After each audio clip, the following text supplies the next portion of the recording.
Kalau boleh kami bercerita tentang pengalaman kami mengikuti di tahun lalu, ini di saat pendaftaran harus benar-benar teman-teman lebih teliti, lebih kemudian cermat dengan apa yang diperintahkan, apa yang diinstruksikan di dalam pengumuman tersebut ya. Sebelum kemudian nanti teman-teman submit, kalau sudah disubmit ini banyak urusannya kalau keliru seperti itu. Jadi sebaiknya mulai dipersiapkan berkasnya, dokumen-dokumennya apa yang kurang mulai dilengkapi, kemudian sudah benar, kemudian pada saat akan mengisi di portal SSCASN harus teman-teman juga teliti lagi membaca untuk kemudian sudah yakin baru diupload, diunggah sehingga akhirnya nanti disubmit seperti itu.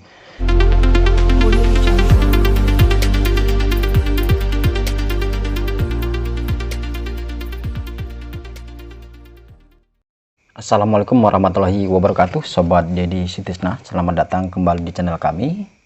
Semoga kabar sobat semua selalu dalam keadaan sehat ya, sukses dimanapun sobat berada saat ini. Baik sobat semua, seperti sobat ketahui bahwa secara resmi Kementerian Kelautan dan Perikanan telah menyampaikan pengumumannya melalui Biro Kepegawaian KKP dengan nomor surat B.3018-3/KP.12/2022 ya, yakni tentang seleksi pengadaan pegawai pemerintah dan perjanjian kerja untuk jabatan fungsional teknis Kementerian Kelautan dan Perikanan Promosi tahun 2022. Baik, dalam pengumuman yang sudah diterbitkan dan mungkin nanti lengkapnya atau secara detail teman-teman atau sobat semua bisa langsung saja mendownload link yang sudah kami siapkan di deskripsi konten. Jadi setelah coba kami pilah dan mungkin teman-teman sudah mengetahui bahwa jumlah formasi di tahun 2022 ini untuk KKP adalah sebanyak 849 orang. Nah, namun dari lampiran tentang kebutuhan formasi tersebut sudah coba kami pilah ada 4 jenjang jabatan ya.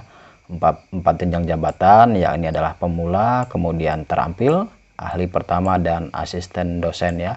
Kemudian dari tingkat pendidikan itu juga ada 4 tingkat pendidikan, yakni untuk pemula itu yang diminta kebutuhan itu adalah sesuai dengan SUPM atau Sekolah Usaha Perikanan Menengah ya, ini setingkat SMA. Ini memang basically-nya adalah perikanan kelautan. Kemudian SMA IPA, jadi untuk SMA khusus SMA IPA saja yang diminta ya. Nah, jumlah formasinya adalah sebanyak 165 ya. Kemudian untuk jenjang jabatan terampil itu tingkat pendidikannya adalah D3, kemudian jumlah formasinya adalah 191. Kemudian ahli pertama ini tingkat pendidikan S1 dan D4 ya.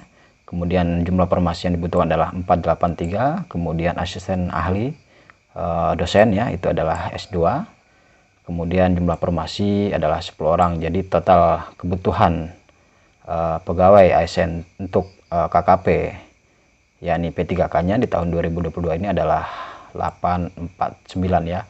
Secara rincinya nanti teman-teman juga bisa mengetahui di dalam pengumuman ya, yang seperti saya sebutkan tadi. Namun bila mana ada yang belum mengetahui, semisal balai riset, karena di pengumuman itu cuma tidak semuanya yang disebutkan lokasi tersebut berada di mana, apakah di pusat atau satker di daerah. Nanti mungkin dalam season berikutnya akan kami sampaikan lokasi-lokasi tujuan daripada pendaftar teman-teman semua seperti itu.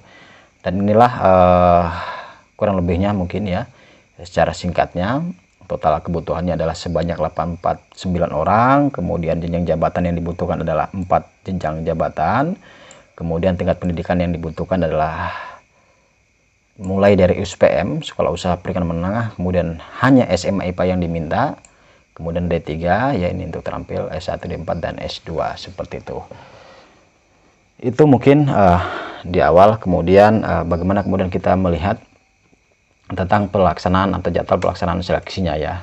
Dan ini sudah kami kutip juga dari pengumuman yang telah disampaikan ya. Jadi mulai pengumuman seleksi ini kan sebagaimana sobat ketahui semua itu sudah dilaksanakan per tanggal 20 kemarin ya, sampai nanti kemudian tanggal 3 Januari 2023. Kemudian pendaftaran seleksi ini sudah bisa dilaksanakan dari tanggal 21 kemarin sampai dengan nanti tanggal 6 Januari. Namun kami meyakini bahwa saat ini sobat semua mungkin ada jeda.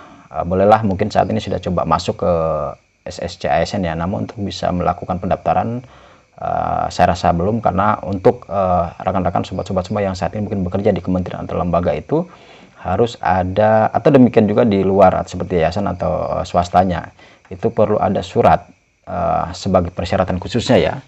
Nanti di kemudian kami akan bahas tentang bagaimana kemudian persyaratan pelamar ya. Tapi di pendaftaran seleksi ini ada persyaratan khusus yang ditekankan adalah surat dari pimpinan ya, tentunya pimpinan tempat kita bekerja. Kalau di kementerian itu paling tidak pejabat pimpinan tinggi pratama, itu pejabat pimpinan tinggi pratama itu setara dengan eselon 2 atau boleh dikata kepala pusat, kapus ya, seperti itu. Kemudian juga nanti dari perusahaan bisa dari HRD ya, seperti tadi direktur bisa juga ya. Nah, ketika itu sudah semua surat sakti boleh dikata seperti itu sudah selesai, kemudian tentunya teman-teman bisa juga menyiapkan berkas atau dokumen-dokumen lain dalam rangka persiapan administrasi seleksi ini ya, untuk kemudian kita bisa upload atau unggah dokumen ya, seperti itu. Nah, ini adalah jadwal seleksi administrasinya tanggal 21 nanti sampai dengan 11 Januari. Kemudian ada pengumumannya nanti hasil seleksi di tanggal 12 sampai 15 Januari, intinya tahun depan. Tapi kalau saran saya memang teman-teman saat ini harus difokuskan di poin nomor 2 ini adalah bagaimana melaksanakan pendaftaran seleksi. Kalau boleh kami bercerita tentang pengalaman kami mengikuti di tahun lalu, ini di saat pendaftaran harus benar-benar teman-teman lebih teliti, lebih kemudian cermat dengan apa yang diperintahkan, apa yang diinstruksikan di dalam pengumuman tersebut ya, sebelum kemudian nanti teman-teman submit. Kalau sudah disubmit ini banyak urusannya kalau keliru seperti itu. Jadi sebaiknya mulai dipersiapkan berkasnya, dokumen-dokumennya apa yang kurang mulai dilengkapi, kemudian sudah benar, kemudian pada saat akan mengisi di portal SSCSN harus teman-teman juga teliti lagi membaca untuk kemudian sudah yakin baru diupload, diunggah sehingga akhirnya nanti disubmit seperti itu. Kemudian masa sanggah ini juga nanti di Januari, jab sanggah. Namun saya tidak akan panjang lebar di jadwal pelaksanaan seleksi, mungkin teman-teman lebih paham juga. Tapi yang bisa saya tarik kesimpulan di sini nanti pelaksanaan seleksi kompetensi ya untuk P3 KKP ini kurang lebih akan dilaksanakan di 2 Maret sampai dengan 6 April kira-kira seperti itu sobat ya. Jadi di poin pengumuman daftar peserta, waktu dan tempat seleksi, hingga kemudian nanti pelaksanaan seleksi kompetensi tambahan ya 20 Maret sampai 6 April 2023. Pengolahan nilai seleksi kompetensi, kemudian pengumuman kelulusan, ini sudah menjadi urusan panitia seperti itu. Nah, hingga nanti pengumuman pasca sangga, bahkan pengisian daftar riwayat hidup. Kenapa pengisian DRH ini cukup lama, 30 April sampai dengan 22 Mei, karena sepengalaman kami tahun lalu memang banyak dokumen harus disiapkan, seperti misalnya nanti ada surat SKCK yang dikeluarkan dari Polres, surat kesehatan jiwa atau keterangan sehat kita di rumah sakit juga yang memang terrekomendasi seperti itu ya. Ada juga psikotes dan sebagainya. Ini ketika nanti teman-teman sudah sampai dengan proses masa kelulusan, ini bisa nanti teman-teman akan ikuti seperti itu. Dan mudah-mudahan doa kami untuk teman-teman yang saat ini bekerja di Kementerian Kelautan dan Perikanan ataupun di luar itu, ataupun semua teman-teman yang saat ini akan mengikuti seleksi P3K di KKP bisa senantiasa diberikan kelancaran, kemudahan dalam pengurusannya, amin. Oke, next. Nah, ini adalah kira-kira tempat. Nanti saya yakin sebagaimana teman-teman ketahui semua ya, di setiap daerah ataupun pusat nanti akan sebagai tilok, titik lokasi ujiannya, bisa berkantor di pusat atau regional BKN di daerahnya. Seperti misalnya di Palembang itu berada di BKN Palembang, kemudian di Serang, kemudian di Ambon, dan di berbagai tempat ya tentunya. Nanti biasanya serentak atau biasa dibagi jadwal seperti itu. Nah, ini kemudian adalah seleksi ya. Seleksinya terdiri dari 2 jenis. Yang pertama administrasi. Nah, ini administrasi ini yang penting teman-teman. Kita tidak akan bisa sampai ke tahap 2 seleksi 2 ini kalau kita di administrasi sudah gagal atau sudah gugur. Jadi sekali lagi berdasarkan pengalaman kami, dan boleh kalau bila mana kami berbagi sharing di dalam seleksi administrasi, benar-benar memang teman-teman harus lebih teliti, lebih cermat sebelum mengisi atau menggugah, mensubmit perintah. Kita baca, kita yakin baru kita kemudian upload ya, karena masih ada waktu seperti itu. Kemudian nanti setelah dinyatakan oleh administrasi, teman-teman akan mengikuti seleksi kompetensi baik dari teknisnya, kemudian manajerialnya, sosio dan kultural, dan wawancaranya. Dan semua ini dilaksanakan melalui sistem CAT teman-teman ya. Jadi di sistem CAT juga kalau boleh kami berbagi saran, karena apa yang kami alami di tahun lalu sama sekali kami blank, belum mengetahui CAT itu kayak apa begitu ya. Dan baru pertama itulah di tahun kemarin kami baru tahu CAT itu seperti ini ternyata, karena memang sebelumnya saya tidak pernah ngikut. Nah, mungkin teman-teman yang masih belum mengetahui bagaimana nanti CAT bisa juga belajar dari sekarang gitu kan. CAT itu bagaimana, boleh bertanya teman-teman, boleh juga mungkin bisa nyari referensi dari YouTube dan sebagainya seperti itu saran dari kami.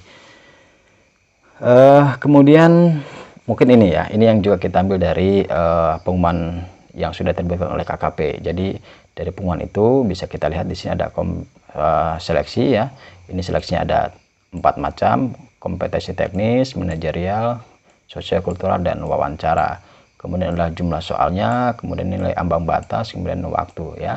Jadi sebagaimana teman-teman atau sobat Dedisisna sudah mengetahui dalam pengumuman tersebut ya, kompetensi teknis ini jumlah soalnya nantinya itu 90 butir soal kan begitu sobat ya.